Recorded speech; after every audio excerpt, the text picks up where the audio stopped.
میں حضرت مولانا صغیر احمد صاحب سے گزارش کرتا ہوں کہ وہ تشریف لائیں۔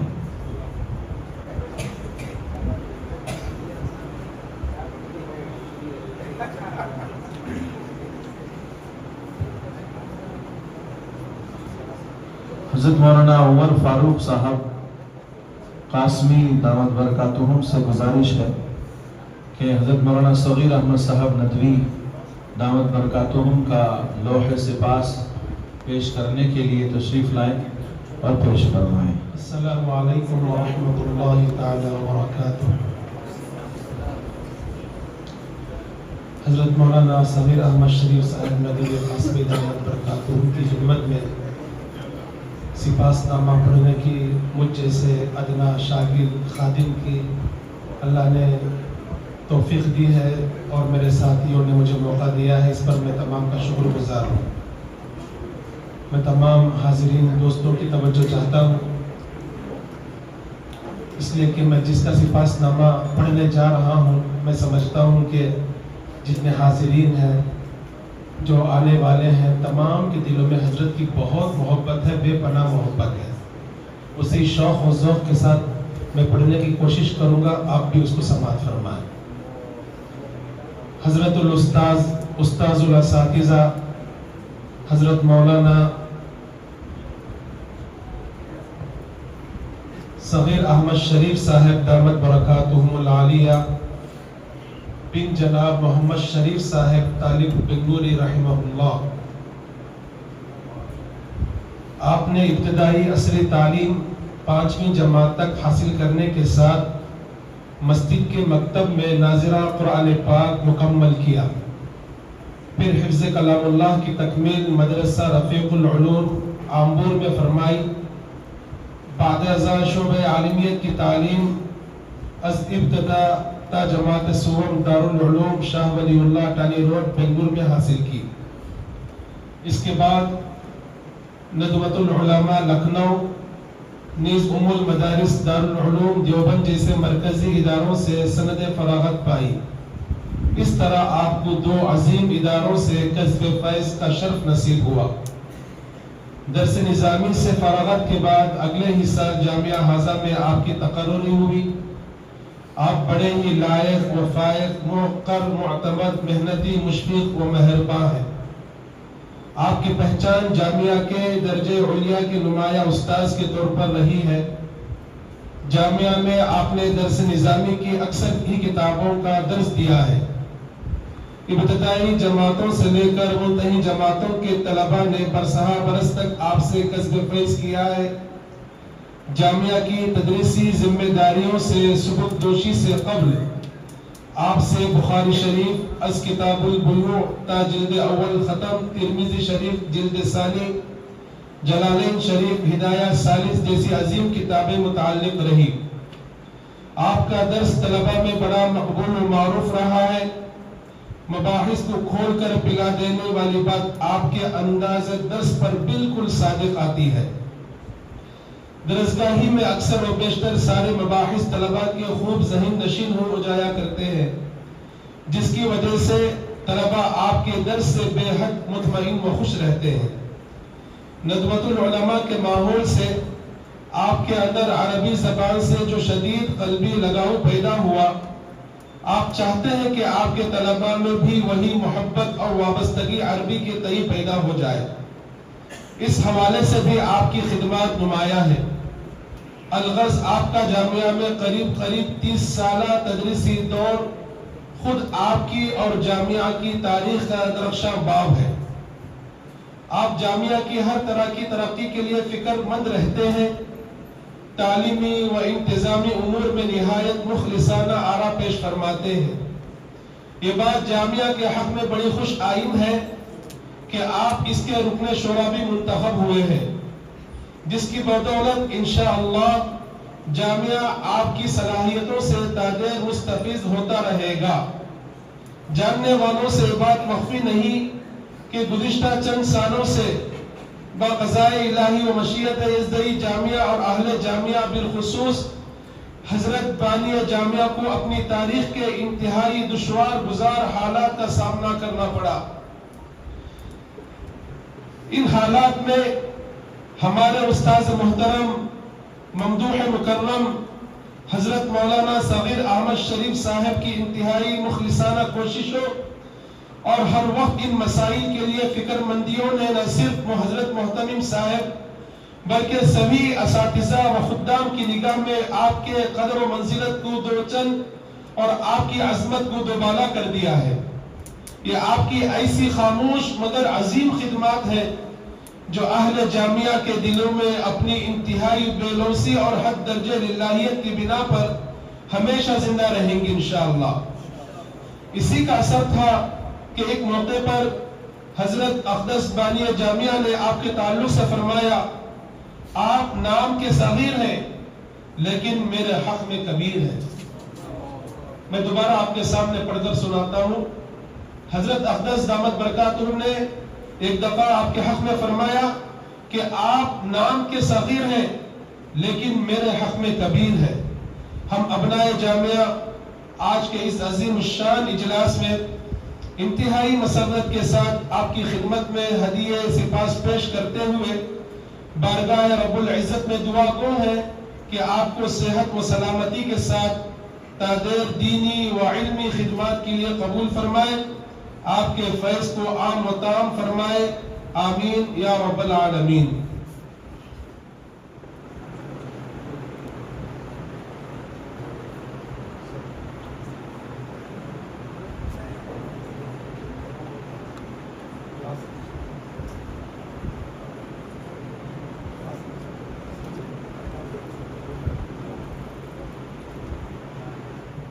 السلام علیکم ورحمۃ اللہ وبرکاتہ۔ نحمده ونصلی علی رسوله الکریم، اما بعد فاعوذ باللہ من الشیطان الرجیم، بسم اللہ الرحمن الرحیم۔ انہم فتیۃ آمنوا بربہم وزدناہم ہدی، صدق اللہ العظیم وصدق رسولہ النبی الکریم، ونحن على ذلك من الشاہدین والشاکرین والحمد للہ رب العالمین۔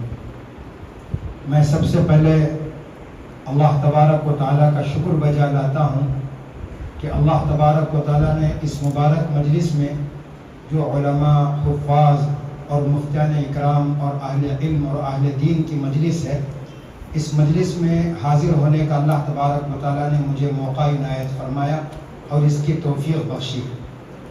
اور اسی کے ساتھ میں حضرت والا بانی جامعہ حضرت مولانا مفتی محمد شعیب اللہ خان صاحب دامت برکاتہم کا بھی شکر گزار ہوں، اور آپ تمام حضرات کا، اساتذہ جامعہ، طلبہ جامعہ، اراکین جامعہ، ابنائے جامعہ، آپ تمام کا بھی میں شکر گزار ہوں کہ آپ کو دیکھنے، آپ سے ملنے کے لیے میں اس موقع پر حاضر ہوا۔ آپ حضرات دور دراز سے اپنی مصروفیات اور مشغولیات کو چھوڑ کر کے یہاں پر تشریف لائے ہیں اپنے حضرت سے اور اپنے اساتذہ سے ملنے کے لیے، اور اپنے جامعہ میں کچھ وقت گزارنے کے لیے اور جامعہ میں رہ کر کے رہنمائی حاصل کرنے کے لیے آپ تشریف لائے ہیں۔ یقیناً آپ کی مصروفیات بے پناہ ہیں اور بہت ہی عظیم مصروفیات ہیں، لیکن ان مصروفیات میں سے ایک مصروفیت آپ نے آج کی حاضری کو اور کل کی حاضری کو آپ نے بنا لیا۔ تو بہرحال مجھے بڑی خوشی ہے کہ میں آپ سب سے ملنے، آپ کی زیارت کرنے، آپ کی دیدار کرنے کے لیے یہاں پر حاضر ہوا ہوں، اور مجھے آپ سے مل کر کے بے حد خوشی ہو رہی ہے، اس لیے کہ بار بار ملنے کا اور زیارت کرنے کا موقع نہیں ملتا۔ اللہ تبارک و تعالیٰ نے موقع عنایت فرمایا ہے۔ اللہ تبارک و تعالیٰ ہم سب کی محبتوں کو پروان چڑھائے، اس میں اخلاص پیدا فرمائے۔ اللہ ہمارے جو تعلق ہے جو خالص اللہ کے لیے ہے، اللہ کے دین کے لیے ہے، اللہ اس میں مضبوطی، اللہ اس میں پائیداری عطا فرمائے۔ حضرات طلبہ اعظام اور حضرات علماء کرام، جیسے کہ مولانا نے اعلان فرمایا کہ کچھ اعزاز کے لیے یہاں پر مجھ ناچیز کو دعوت دی گئی ہے۔ سچی بات یہ ہے کہ اعزاز کے لفظ سے سن کر کے بڑا ڈر ہوتا ہے کہ ہم تو اس لائق بالکل بھی نہیں ہیں۔ ہم اپنے اسلاف کی زندگی کو دیکھتے ہیں، حضرات صحابہ، حضرات تابعین، تابعین اور پھر محدثین کرام اور مفسرین عظام مجاہدین اسلام، ان سب کی زندگیوں کو دیکھتے ہیں کہ انہوں نے کیسی کیسی قربانیاں پیش کی، اور وہ دنیا سے ایسے رخصت ہوئے کہ بغیر دنیا سے صلہ اور انعام لیے ہوئے اور دنیا کے لوگوں کی واہواہی کو وہ حاصل کیے بغیر دنیا سے رخصت ہو گئے۔ حضرت عمر رضی اللہ تعالیٰ عنہ کے بارے میں آتا ہے کہ کبھی ان کے دسترخوان پر ایک دو چیزیں زیادہ ہو گئیں تو دیکھ کر کے فرمایا کہ ان چیزوں کو دیکھ کر کے مجھے قرآن کریم کی آیت یاد آتی ہے کہ اللہ تبارک و تعالیٰ فرماتے ہیں کہ کہیں ایسا نہ ہو کہ قیامت کے دن ہم سے کہا جائے، کیا کہا جائے؟ اذهبتم طیباتکم فی حیاتکم الدنیا فاستمتعتم بها، کہ جو نفع اور مزے اٹھانے تھے تم نے دنیا کے اندر اٹھا لیے، مزے اڑا لیے، جب اب ہم تمہارے لیے یہاں کچھ بھی نہیں ہے۔ حضرت عمر رضی اللہ تعالیٰ عنہ جیسا باکمال شخص اور صحابی رسول، خلیفہ ثانی، ایسا جو ہے ایک صحابی یہ کہتا ہے دنیا کی معمولی سی چیزوں کو دیکھ کر کے تو ہمارا کیا شمار، ہم ان کے پیروں کی دھول بھی نہیں، خاک بھی نہیں ہے، ہم تصور میں بھی نہیں لا سکتے کہ ہم نے کوئی دین کے لیے کام کیا اور دین کی کوئی خدمت کی ہے، ہم اس کے بارے میں سوچ بھی نہیں سکتے، بلکہ ہم نے جو ہے دین کے ساتھ کھلواڑ کیا ہے، ہم نے دین کے ساتھ مذاق کیا ہے۔ اللہ تبارک و تعالیٰ نے ہم کو جو موقع عنایت فرمایا تھا اس موقع کو ہم نے ضائع کر دیا ہے۔ تو اعزاز کی بات سن کر کے ڈر لگتا ہے کہ کہیں ایسا نہ ہو کہ جو کچھ بھی قیامت کے دن ملنے والا ہے کہیں وہ ایسا نہ ہو کہ اس اعزاز کی وجہ سے وہ بھی چھین جائے۔ مجھے بڑا ڈر لگتا ہے، میں اللہ کی پناہ مانگتا ہوں، اللہ کی پناہ چاہتا ہوں، اللہ تبارک و تعالیٰ دنیا دیکھ کر کے آخرت کے نعمتوں سے محروم نہ فرمائے، دنیا کے اعزاز کو دیکھ کر کے آخرت کے اعزاز سے اللہ تبارک و تعالیٰ محروم نہ فرمائے۔ تو بہرحال یہ بہت بڑی میرے لیے ڈر کی بات ہے، خوف کی بات ہے، گھبراہٹ کی بات ہے، پریشانی کی بات ہے۔ بہرحال آپ نے دیا ہے، آپ کی محبتوں کا میں شکر گزار ہوں، اور آپ مجھ سے جو تعلق رکھتے ہیں حضرت والا سے، جامعہ کے اساتذہ سے، یہ سب کے سب اللہ کے لیے رکھتے ہیں، اللہ کی وجہ سے ہم ایک دوسرے سے ملتے ہیں۔ اور حدیث کے اندر آتا ہے کہ جو اللہ کے لیے جمع ہوتا ہے اور اللہ کے لیے اکٹھا ہوتا ہے، جو لوگ اکٹھا ہوتے ہیں وہ ایسے جو ہے نور کے ٹیلوں پر ہوں گے کہ لوگ ان کو دیکھ کر کے رشک کریں گے، پوچھنے والے پوچھیں گے کہ ان کے ساتھ اعزاز کیوں کیا جا رہا اور ان کے ساتھ ایسا معاملہ کیوں کیا جا رہا؟ تو فرمایا جائے گا کہ وہ اس لیے کہ محض اللہ کے خاطر اور اللہ کے دین کے خاطر ایک دوسرے کے ساتھ ملتے تھے، اکٹھا ہوتے تھے اور جمع ہوتے تھے۔ تو ہماری محبتیں، ہمارے تعلقات اور ہمارا اٹھنا بیٹھنا، ہمارا ملنا جلنا محض اللہ کے لیے، اللہ کے خاطر ہے، اللہ کے دین کے لیے ہے۔ اللہ اس کے اندر اور زیادہ اضافہ فرمائے، اللہ اس کے اندر اور زیادہ خلوص پیدا فرمائے۔ تو میں کیا پیغام پیش کروں، اپنے تاثرات پیش کروں؟ مجھے قرآن کریم کی آیت شریفہ یاد آئی جو میں نے آپ کے سامنے پڑھی، جو سورہ کہف کی ہے۔ آج کے دور کے اندر ہم سب کو اصحاب کہف کا کردار سمجھنا ہے اور اصحاب کہف کے کردار کو ادا کرنا ہے۔ آپ جانتے ہیں اصحاب علم ہیں، اصحاب بصیرت ہیں، صاحب فہم ہیں، صاحب عقل ہیں۔ اللہ تبارک و تعالیٰ نے آپ کو عقل و فہم سے نوازا ہے، بصیرت سے نوازا ہے۔ آپ دنیا کے حالات کو اچھی طریقے سے جانتے ہیں، ان حالات کے اندر ہم کو کیا قدم اٹھانا ہے۔ اگر میں یہ کہوں کہ دنیا کے حالات کے اندر ہمیں جو ہے کیا قدم اٹھانا ہے، کیا کرنا ہے، اس کے لیے حضرات انبیاء علیہ السلام کی سیرتوں اور ان کی حیات طیبات سے بڑھ کر کے ہمارے لیے کوئی نمونہ نہیں۔ قرآن کریم نے بہت واضح اور صاف انداز میں حضرات انبیاء علیہ السلام کے حالات کو بیان کیا ہے۔ اللہ تبارک و تعالیٰ نے انبیاء علیہ السلام کو دنیا کے اندر بھیجا، وہ لوگوں کی رہنمائی کے لیے بھیجا، تو لہذا حضرات انبیاء علیہ السلام اور پھر سب سے بڑھ کر کے ہمارے اور آپ کے نبی حضرت محمد مصطفیٰ احمد مصطفیٰ صلی اللہ علیہ وسلم کی جو حیات طیبہ اور آپ صلی اللہ علیہ وسلم کی جو زندگی طیبہ ہے وہ ہم سب کے لیے کامل نمونہ ہے۔ لقد كان لكم في رسول الله اسوة حسنة لمن كان يرجو الله واليوم الآخر۔ تو حضرت رسول اللہ صلی اللہ علیہ وسلم کی زندگی میں ہم سب کے لیے بہترین نمونہ ہے۔ نماز کا وقت بھی بہت قریب آ رہا ہے، مجھے بات لمبی نہیں کرنی ہے، مختصر سی چند باتیں آپ کے سامنے رکھنی ہے، گوش گزار کرنی ہے۔ میں کیا عرض کروں، ایک تو قرآن کریم کا آپ مطالعہ کیجئے، قرآن کریم کی تلاوت کیجئے، ثواب کی نیت سے بھی کیجئے اور سمجھنے کے لیے بھی کرنا ہے۔ قرآن کو اللہ تعالیٰ کا قرب حاصل کرنے کے لیے اور قرآن کا فہم حاصل کرنے کے لیے، قرآن کو سمجھنے کے لیے، قرآن سے شغف پیدا کرنے کے لیے، قرآن سے تعلق اپنا مضبوط کرنے کے لیے قرآن کریم کا ہم کو جو مطالعہ اور اس کی تلاوت کرنی چاہیے. تو قرآن کریم کی تلاوت کرنے سے ہمیں بڑی رہنمائی ملتی ہے. تو یہ تو میں نے اصحاب کہف کا ذکر کیا، ان کے واقعات کو آپ پڑھ کر کے دیکھیے. میں خاص طور سے ایک کتاب کا ضرور ذکر کروں گا جو حضرت مولانا سید ابو الحسن علی ندوی رحمۃ اللہ علیہ نے جو ہے سورہ کہف کی گویا کہ تفسیر بیان کی ہے. اس کتاب کا نام ہے معرکہ ایمان و مادیت. اس کتاب کا ضرور آپ مطالعہ کیجئے اور اس کتاب کے مطالعے سے ہمیں بڑی رہنمائی ملتی ہے کہ اس دور کے اندر ہم کو کیا کردار ادا کرنا ہے، کیا کردار نبھانا ہے اور کیا لوگوں کے ساتھ ہمیں جو ہے تعلقات، کیسے لوگوں کی رہنمائی کرنا ہے، خود ہمارے اندر کن صفات کو پیدا کرنے کی ضرورت ہے. یہ نہیں ہے کہ سب ضرورت جو ہے دوسروں لوگوں کے لیے ہے اور لوگوں کے لیے ہمارے لیے کوئی ضرورت نہیں ہے. سب سے پہلے ہم محتاج ہیں، ہدایت کے محتاج ہیں، ہم جو اصلاح کے محتاج ہیں، ہم اچھے اخلاق کو اختیار کرنے کے محتاج ہیں، اچھے کردار کو اختیار کرنے کے محتاج ہیں. ہماری زندگی سب سے پہلے ایک اچھا نمونہ بننا چاہیے اور ہماری زندگی سب سے پہلے اچھی ہونی چاہیے. اگر ہمارے اندر کمیاں ہوں، کوتاہیاں ہوں، ہمارے اندر کمزوریاں ہوں تو ہم اپنی کمزوریوں کو لے کر اور اپنی کمزوریوں اور کوتاہیوں کے ساتھ دوسروں کو دعوت دیں تو اس کے اندر اثر پیدا نہیں ہوتا، اس میں تاثیر نہیں ہوتی. تاثیر کب ہوتی ہے؟ جب خود ہمارے اندر جو ہے کمزوریاں نہ ہوں، ہمارے اندر اصلاح ہو، اخلاق ہو، کردار ہو، اور پھر اپنی جو ہے اچھے کردار کے ساتھ ہم لوگوں کو جو ہے دعوت دیں گے تو لوگوں کی زبان، لوگوں کے اندر بھی جو ہے اثر پیدا ہوگا، تاثیر پیدا ہوگی. میں اس موقع پر میرے جو استاد محترم اور ہمارے حضرت مربی ہیں جن سے میں ہی نہیں سارے جو ہے طلباء بہت متاثر ہیں، حضرت مولانا سید ابو الحسن علی ندوی رحمۃ اللہ علیہ کی باتوں کو آپ کے سامنے پیش کرنا چاہتا ہوں. آج سے 45 سال پہلے دارالعلوم دیوبند کا اجلاس 7 سالہ ہوا. آپ کے علم میں ہوگا، آپ نے پڑھا ہوگا، حضرت قاری محمد طیب صاحب رحمۃ اللہ علیہ کے زمانے میں اور آپ کے اہتمام کے دور میں 7 سالہ اجلاس ہوا.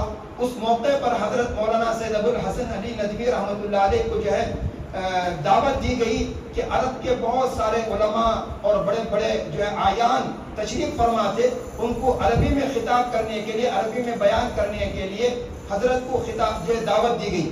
تو حضرت مولانا علی میاں صاحب رحمۃ اللہ علیہ نے جو منتظمین اجلاس سے اجازت لے کر کے کہ میں بجائے عرب لوگوں کو عربی میں خطاب کرنے کے آئے ہوئے جو ایک بہت بڑا سمندر ہے، ٹھاٹے مارتا ہوا سمندر، لاکھوں کی تعداد کے اندر جو ہے اس وقت ہندوستان کا کریم مجمع اس وقت جمع تھا.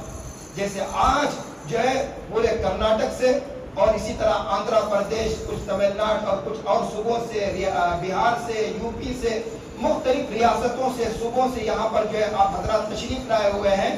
آج سے 45 سال پہلے 1980 میں دارالعلوم دیوبند کی سرزمین پر، سرزمین علم و ادب، سرزمین تقوی و طہارت پر جو ہے لاکھوں کی تعداد کے اندر انسانوں کا ٹھاٹے مارتا ہوا سمندر.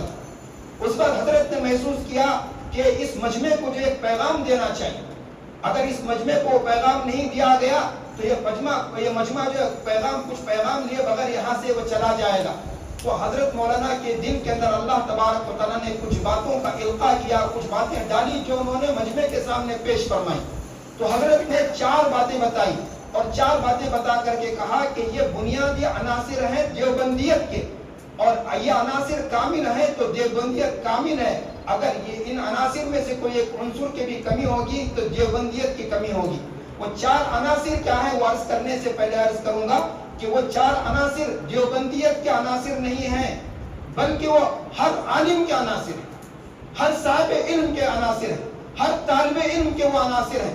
اگر ان عناصر کے اندر جو 4 حضرت نے بیان فرمائے ہیں اگر ان کے اندر یہ عنصر کی بھی کمی ہوگی تو وہ طالب علم ناقص ہوگا، وہ عالم ناقص ہوگا، وہ صاحب علم ناقص ہوگا.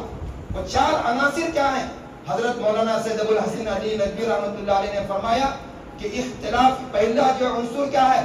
اختلافی مسائل کے بجائے اور اختلافی مسائل کو نظر انداز کر کے توحید و سنت پر توجہ مرکوز کی جائے. اختلافی مسائل کے بجائے توحید و سنت پر توجہ مرکوز کی جائے، یہ پہلا عنصر ہے۔ دوسرا عنصر کیا ہے جو ہر عالم کے لیے ہے؟ وہ اتباع سنت کا جذبہ۔ اتباع سنت بیان کرنے کے لیے نہیں ہے، یہ عمل کرنے کے لیے بھی ہے۔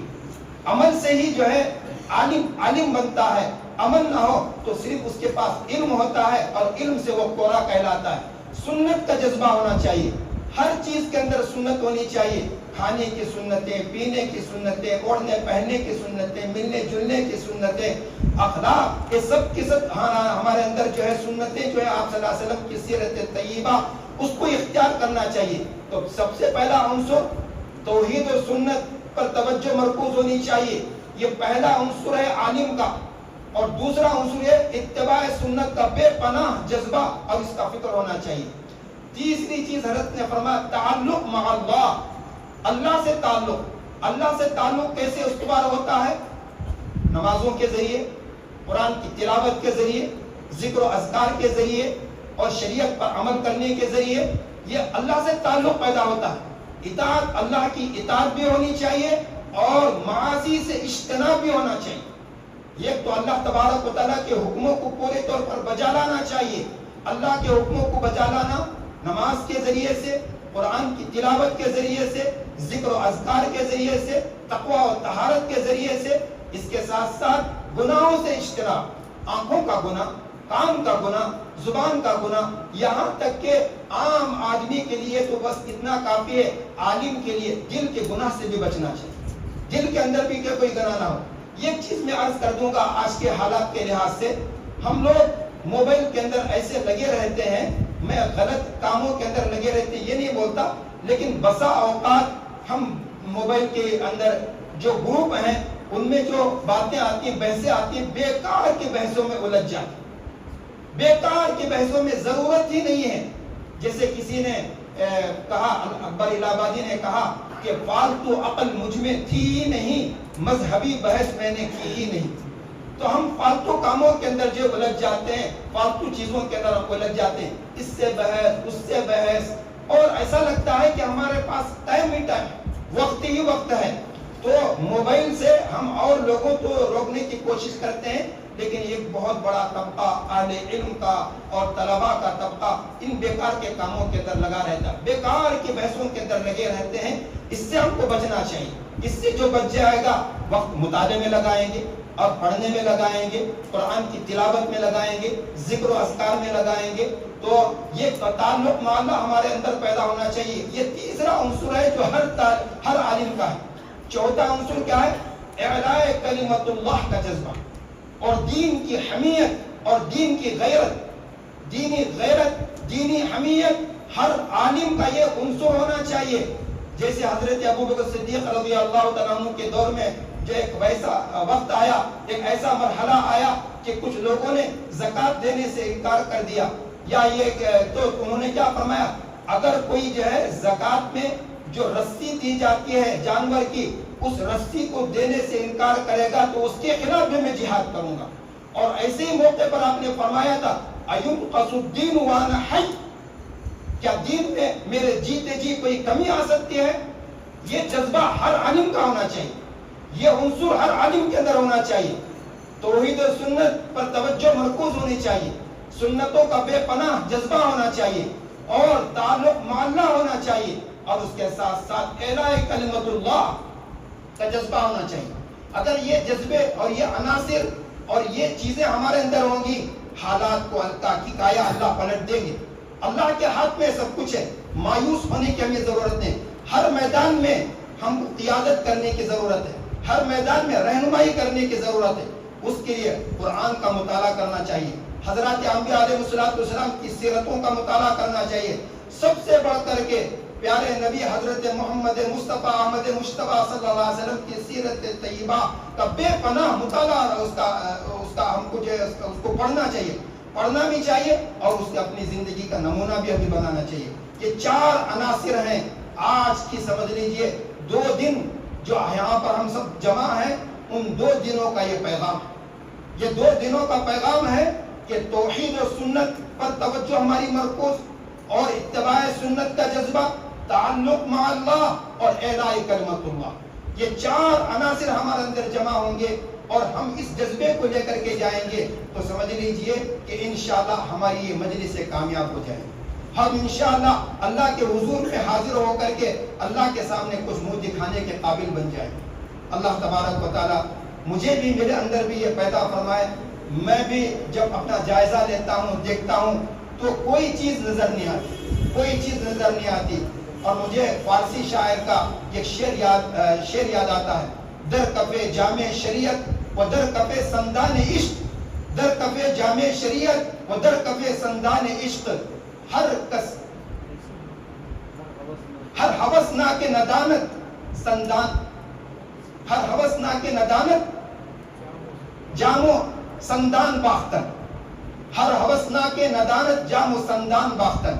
ایک طرف آپ کے ہاتھ میں جامع شریعت ہو، آپ شریعت کی پابندی ہو، سنت کی پابندی ہو، اور عشق کا سندان یعنی شریعت کی راہ میں، اسلام کی راہ میں تھپیڑے کھانے کا ہمارے اندر جذبہ ہو اور تھپیڑے کو برداشت کرنے کا جذبہ ہو. لیکن ہر ہوس ناکے، ہوس پرست اور نادان انسان ان دونوں کو ساتھ لے کر چلنے کا ہنر نہیں رکھتا اور اس کی سمجھ نہیں رکھتا. یہ سمجھ اور یہ صلاحیت اپنے اندر پیدا کرنا، ایک طرف جامع شریعت بھی ہو اور دوسرے طرف سندان عشق بھی ہمارے ہاتھ میں ہو. اللہ تبارک و تعالی ہم سب کو جو ہے اپنے دین کے لیے قبول فرمائے، دین کی خدمت کے لیے قبول فرمائے. مرتے دم تک دین پر جینے، دین پر مرنے اور دین کے ساتھ ہی رخصت ہونے کے اللہ ہم سب کو توفیق عطا فرمائے.